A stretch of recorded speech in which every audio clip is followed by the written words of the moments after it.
Junaid budget کی بات تم ایک طرف رکھو، میرے مرشد میں صدقے جاؤں اپنے مرشد کے، مرشد میرے کو تو داد دو یار۔ بجٹ میں تم نے سنا نہیں کیا اعلان ہوا ہے؟ کیا؟ پی ایم ہاؤس جو ہے پرائم منسٹر ہاؤس، وہ کسی تعلیمی انسٹیٹیوٹ کو دے دینے لگے ہیں۔ اچھا تو اس میں قابل تعریف بات کیا ہے؟ یار کون اتنا بڑا پرائم منسٹر ہاؤس چھوڑ کے تو کسی چھوٹے گھر میں جاتا ہے؟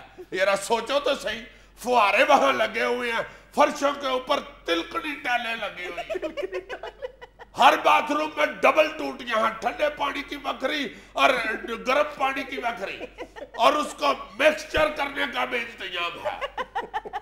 یہ تو میرے مرشد کی کرامات ہیں کہ پھونک مار کے ٹھنڈی ٹوٹی میں سے گرم اور گرم ٹوٹی میں سے ٹھنڈا بھی نکال لیتے ہیں۔ اربوں روپیے کا پرائم منسٹر ہاؤس ہے جو میرے مرشد نے چھوڑنے کا سٹیپ اٹھایا۔ 4 سال گزرنے کے بعد جب ان کی اپنی رخصتی کا وقت قریبان پہنچا ہے، میں تو تمہیں صرف ایک بات کہوں گا، محنت کر حسد نہ کر۔ ٹھیک ہے سمجھ آ گئی۔ یہ بتاؤ کہ یہ اربوں روپے کا وزیر اعظم ہاؤس ہے، بنوایا کس نے تھا؟ ٹھیکیدار کا تو مجھے علم نہیں ہے۔ بتاؤ نا کس نے بنوایا تھا؟ یار مجھے کیا پتا ہے، میں مستری رہا ہوں، پہلے کسی وزیر اعظم نے بنوایا ہوگا نا یار۔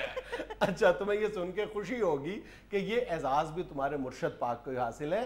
جب یہ ضیاء الحق کی کابینہ میں وزیر ہاؤسنگ تھے اس وقت انہوں نے یہ وزیر اعظم ہاؤس بنوایا تھا، اس کے لیے جگہ خود تلاش کی تھی، اور وہ یہ اعلان بہت فخر کے ساتھ کرتے ہیں کہ یہ وزیر اعظم ہاؤس میں نے خود بنوایا تھا۔ اب سوال یہ پیدا ہوتا ہے کہ ہمارے وزیر اعظم صاحب کو آج 4 سال گزرنے کے بعد اس بات کا احساس کیوں ہوا ہے کہ وزیر اعظم کو اتنے بڑے گھر میں نہیں رہنا چاحیے اور اتنی بڑی جگہ پر ایک تعلیمی ادارے کو ہونا چاہیے؟ کیا 4 سال فرینچ پہلے زبان کی ایک مثال نہیں ہے کہ ہاتھانیاں دیتی ہیں تو نڈل کھولنی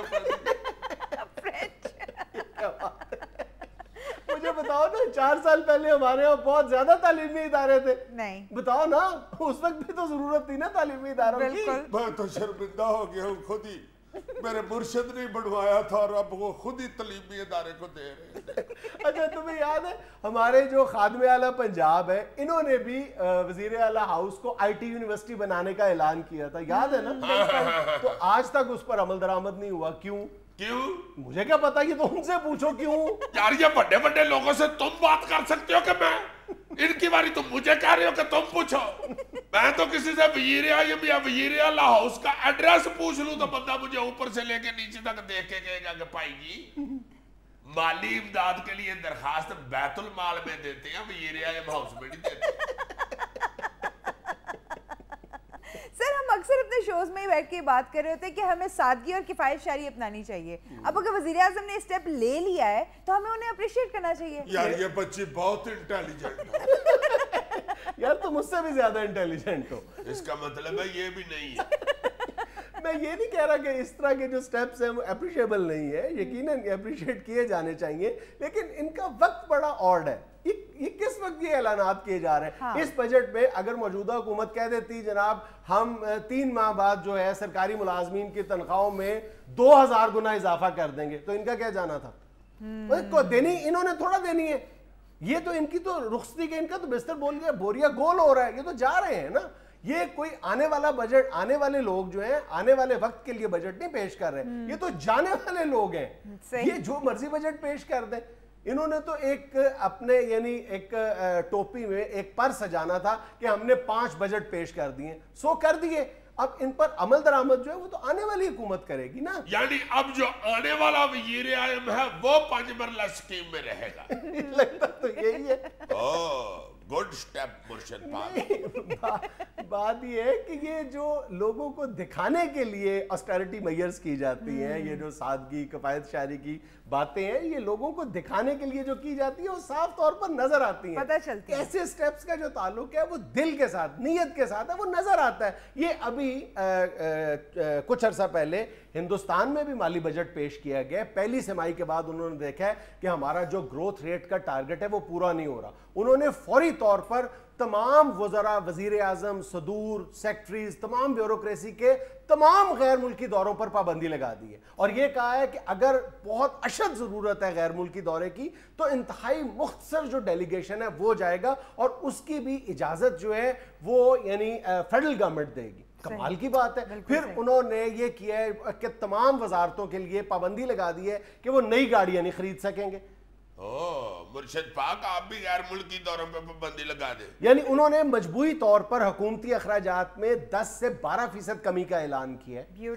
مرشد پاک آپ بھی نئی گاڑیوں پہ پابندی لگا دیں۔ اور انہوں نے یہ بھی کیا ہے کہ کسی بھی وزارت، کسی بھی محکمے میں اگر ٹی اے ڈی اے کی رقم جو ہے وہ اپنے ہدف سے ایکسیڈ کرے گی تو سیکٹری کے خلاف سخت کارروائی کی جائے گی۔ مرشد پاک آپ بھی سیکٹری کے خلاف کارروائی کریں۔ یہ کیا کہتے جا رہے ہو تم؟ مجھے کیا پتا ہے، جو تم کہہ رہے ہو میں آگے سے کہتا جا رہا ہوں۔ میں کوئی غلط بات بھی کہہ دوں تم وہ بھی کہہ دو گے؟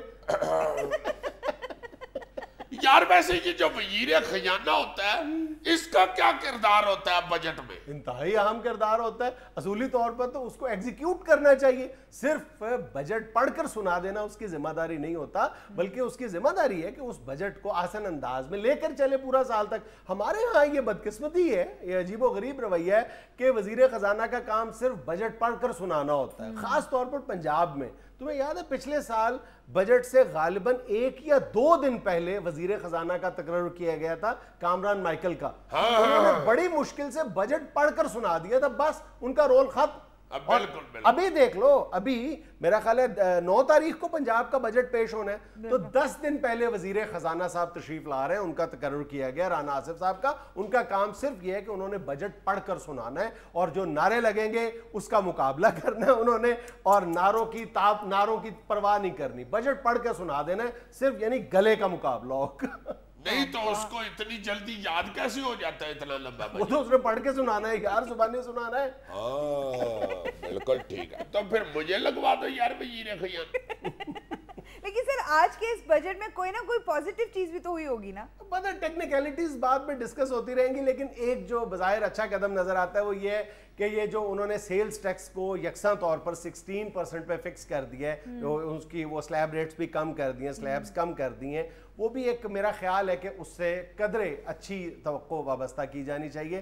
لیکن ایک بڑا زبردست کام کیا ہے گورنمنٹ نے، یہ جو پرنٹنگ کے سامان کی امپورٹ پر ڈیوٹی ختم کر دی ہے، اس سے یہ ہوگا کہ اب پرنٹنگ بہت آسان ہو جائے گی، اور نوٹ چھاپنا اس میں بہت آسانی پیدا ہوگی۔ اب نوٹ یعنی گھروں میں بھی آپ چھاپ سکو گے۔ اصل میں تو تم اس لیے خوش ہو کہ روزنامہ انصاف سستا چھپے گا۔ میں لینا ایک چھوٹا سا وقفہ، ہمارے ساتھ رہیے گا۔